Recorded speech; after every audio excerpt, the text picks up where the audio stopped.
This topic is really big. Depression and me, because I do I do have this personality. And it's going to be interesting to explore Hinata and Sasuke a little bit more. Maybe Sasuke not so much. I don't know. But we already know quite a bit of story of Shikamaru. Naruto personalities. But anyways, you will need a little bit of context. I mean, please don't skip around. Watch the series as it goes along, because I will use the context of the previous episodes. And in previous episodes I have shown that Shikamaru has actually lost against Temari. I was quite surprised, but later I figure out that, well, he's kind of like a player. And then it became so obvious that his intention is to make a family, live a simple life. So when he said, I don't care about this fight, I just want to lose to a girl, which was kind of aligned with his intention to make a family, and in the end they end up together. So, right, like, he didn't actually want to fight. He wanted to completely crush Temari and make a relationship with her. Congratulations, Shikamaru. You have done a good job, I suppose. But this is a very good description of depression. This is how I would describe my intention as well. I want a simple life. I don't even want to make a family. I think that's even bigger drag these days. Jeez, what a drag. So, yeah, simple life is good enough. The reason why family seems so ridiculous is because I've investigated relationships over and over again to just discover, like, yeah, people have so many problems, traumas. They don't want to deal with those traumas necessarily. I'm fully open. Anyone wants to enter my life and start making changes, you can do that anytime. But it doesn't seem like people care too much. And obviously waiting for carriage is ridiculous, right? But in a way, people are specialized. They know things that I don't know. And I do consume content to try and learn. But I don't want to have all this responsibility. That's kind of what simple life is about, is trying to not take too much responsibility, try to make a cheap, a happy life. I can live totally alone and I will not be upset about it, because I've learned how to entertain myself, what activities to do. Sometimes I do get bored, but not that often. I mean, I have plenty of stuff that I can get into. The worst case scenario, I can just play Skyrim and watch Naruto. I mean, jeez, the list is endless. Jeez. I don't have the worst case scenario anymore. I mean, unless it feels like it's totally meaningful, or meaningless, that is. But it's not going to happen anytime soon. Even though depression is going to pull you into this thinking about the past. But again, you should use it as a tool, not as something that is trying to drag you into something terrible. And I'm watching some videos here, and I'm taking notes of how stupid these videos are, obviously, because people are struggling to use science, to use, oh, look, 6 ways that you can cure depression. Use whatever, the tools that they have, art, to try and describe this feeling of depression and how you can deal with it. So they have their own methods, I understand, but I am an expert here. And sadly, I will not be able to introduce you guys in this first episode. I'm going to talk about mostly, well, the dynamic and the most important cure of depression, but other depression cures are going to be left out a little bit later on. The reason why I'm a game developer is because that's my personality. That's why I tame depression in order to have very little responsibility. Right? This is the same behavior that Shikamaru has. He's simply doing whatever he likes and trying to minimize responsibility. The freedom is what we want, right? Because we are angry at the authority. We are angry at all the regulations and all this crap that we have to go through just to do whatever we want, not to care about things for once. And it's not an easy life to get, I'm telling you that much. You get involved into some nasty relationships, you get involved into stupid plans of life, and people with different personalities, they focus on different things while I try to liberate myself. Anyways, but that also means that I lose interest in making a family, and this is kind of self-destructive in a way. I'm not desperate. I see that there's no scarcity of families either, in a way. The scarcity is creeping up, but right now, because of the traditions, because people feel like they have to do it, they have to make relationships, that they have to follow this way of life, well, there is no scarcity, and it's just very vicious social circle that you can get into. And this is, again, depressive personalities are not social creatures in the first place. They know how to deal with depression because they know how to be alone. They know how to detach from people. They have this option, right? They have learned how to do it. And including me, I learned how to do it. And I've learned how to turn responsibilities into fun, right? Whatever is not so much fun, I am trying to gamify it. And that's, I think, what is going to be the most important cure worldwide. Everyone is going to be able to enjoy the cure of depression. And here's how you do it. You simply gamify work. Right now we are suffering from the fact that our society is doing something meaningless most of the time.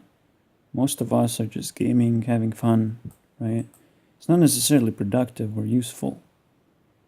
And it shouldn't be that way. There should be some value besides entertainment behind these games and activities that you can do online. I mean, geez. And it would help so much. Imagine playing a game and at the same time you earn money because you are actually doing some good work. You can imagine controlling a robot and trying to find the most efficient way that you can complete a level, and at the same time the robot learns, and the level that you completed is about creating some kind of product. I don't know. It is not easy to branch the gap of real work and games, but I think this is what's going to change things quite a bit. Now, if you look at ground zero work, as I would like to say, the factory work, the work in fast food, McDonald's, I suppose. Everyone knows that. You don't want to work in McDonald's, do you? Well, actually, McDonald's is not ground zero, I would say. There's actually quite a bit of establishment there as well. And I wanted to talk about, in this video, about establishment as well. Like you have YouTube, you have Minecraft. These, when they were startups, when they were not established, they will allow creators to grow. And now YouTube is restricting, and Minecraft is just overcrowded. There are plenty of people who have established themselves. And either they are continuing their work or they conceded from Minecraft in general because there's too much pressure holding the establishment together. I mean, it's not necessarily a platform that is not allowing new creators to come in, but it's still quite crowded place. Right? This is why I think I gave that argument in the previous video that Minecraft is not doing well right now because of this popularity. Like, popularity actually ruins the game in a way rather than makes it better, because people don't really feel like they can contribute, don't feel like they can just play the game, they can consume it, but contribution is a lot harder when the game gets popular. And that's my point. It's a lot harder to fight Minecraft when there's constantly new updates on all these different platforms. But I mean, I'll be able to defeat Minecraft. I have no doubt about it. I just have to put enough work and make sure I have fun with it, as well as let other people have fun. And eventually I'll help that establishment to get a little bit of a competition in there.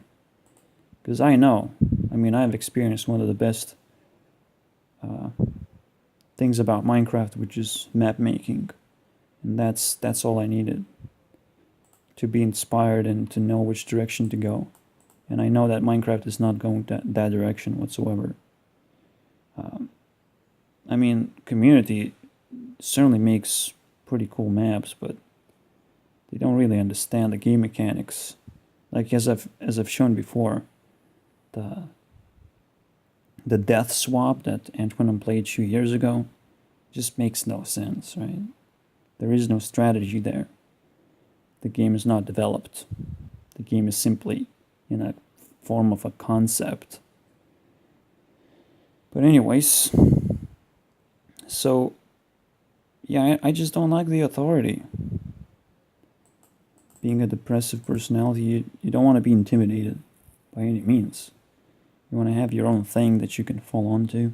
You want to have a lot of freedom, and you definitely respect the responsibility of being a good citizen within a society, providing just enough value to gain enough trust and be allowed to do what you want to do. That's it. There's plenty of freedom. As long as you don't get too popular, I suppose. Because that means responsibility, right? Getting popular is quite annoying as well. You have authority from below, not just above. Trying to bring yourself up on the ladder, let's say YouTube. You want to bring yourself up as a creator, well, you have to comply quite a bit. And right now the rules are just kind of messed up. So it's pretty hard to start, and at the same time, when you do get somewhere, then you have to feed your fans. The fans get authority all of a sudden and try to control you. So there's plenty of nasty stuff going there. I'm not saying it's all negative.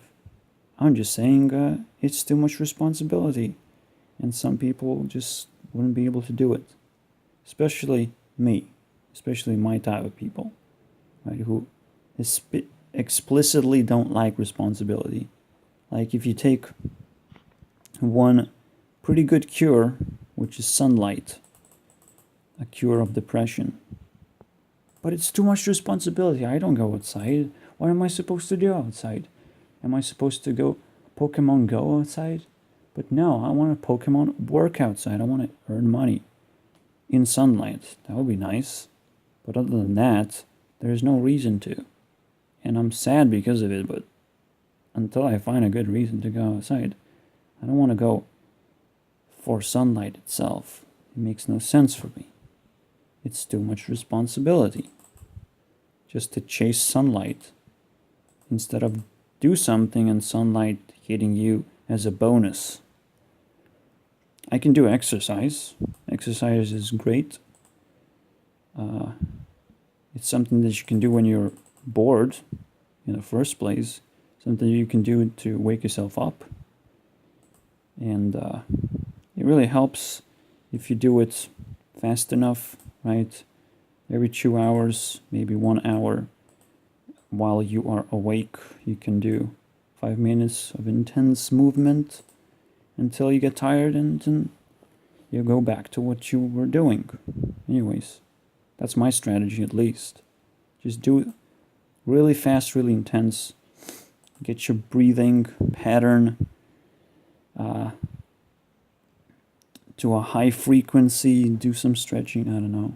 Just do as much, cram in as much intense work into 5 minutes as possible.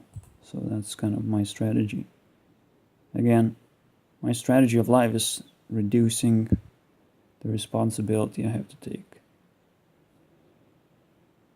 And yeah, I mean, it's very interesting, right? I decided to become a game developer. I decided to turn a lot of responsibilities into fun. I decided to make things more efficient, if possible. And sometimes it stabs me in the back. I'm probably gonna explain this later when I put it together. Sometimes it stabs me in the back, but it's still a really interesting life. Even if I don't have any social connections that I maintain, I don't have these sort of dependencies on people.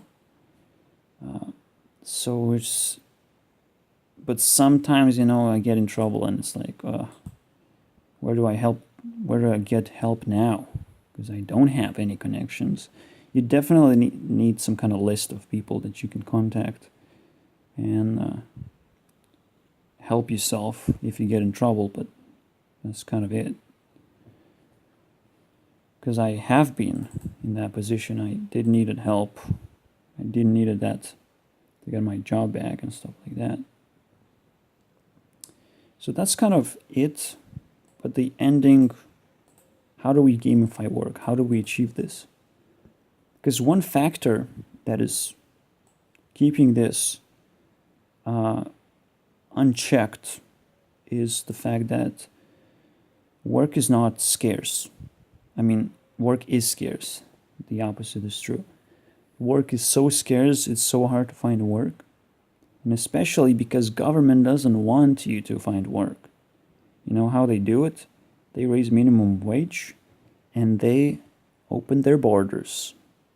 So they create workers and they reduce work by setting up a limit of how much production, how much value you have to give to the government, which is minimum wage in this case, right? You think you like minimum wage? Well, you have to understand that this is about shutting down the opportunities of who can employ for such a high payment, right? If you're an employee, a minimum wage is a completely different story for you because you have to pay that money. So you have to figure out where to put the person that he does provide enough value. So it's not a joke. It is destroying a lot of jobs. And because we don't have the scarcity of jobs, employees can do whatever the fuck they want. They can abuse us as much as they want because they need value. And at the same time, if they recognize that there's plentiful of workers, they can just treat us like trash, like we are replaceable, right? So that's very, very bad. They don't create these relationships where they comply to our needs, try to get us comfortable in work, try to get us kind of entertained and have fun in work, not just be completely drained out. So it's just, at the same time, there's so many possibilities of branching yourself up, where you talk with the customers, not just do some repetitive work, but you can talk with the customers, figure out what they're complaining about, figuring out, you can talk about what you do at work, how you enjoy working and all that. I mean, there's stuff you can share, but you can't really share because, geez, there's so many restrictions, right? So, it's just annoying. It's annoying that government is basically preventing all of this change to happen. But again, YouTube has proven a little bit that there are these startups where you can establish yourself and you can help other people. But only when you reach this level of fame, you should start thinking of like, now I have to start a business, now I have to employ people, I have to create jobs, because government is just not doing the exact opposite. So it's just so important for jobs to exist. Like, in a way, Fiverr is a good platform, but it still suffers from being mostly entertainment platform, not much like production platform. Not much you can do over the internet anyways, but it's still a step towards that sort of direction. And as I would say, it would cure depression, because I know depression very well, and that shit is what I want. That would be the best thing ever, the best cure of depression, because what makes me most depressed is money. That's it. If I get money, if I get my life together, if I get, of course, proper habits, everything puts together just naturally, and I get my freedom that I ordered. So that's my way of life. But I'm not done yet, I guess. I mean, there's plenty of videos to debunk, because they don't know what depression is, those losers. So I'll have to debunk a few of those. So see you next time, I suppose.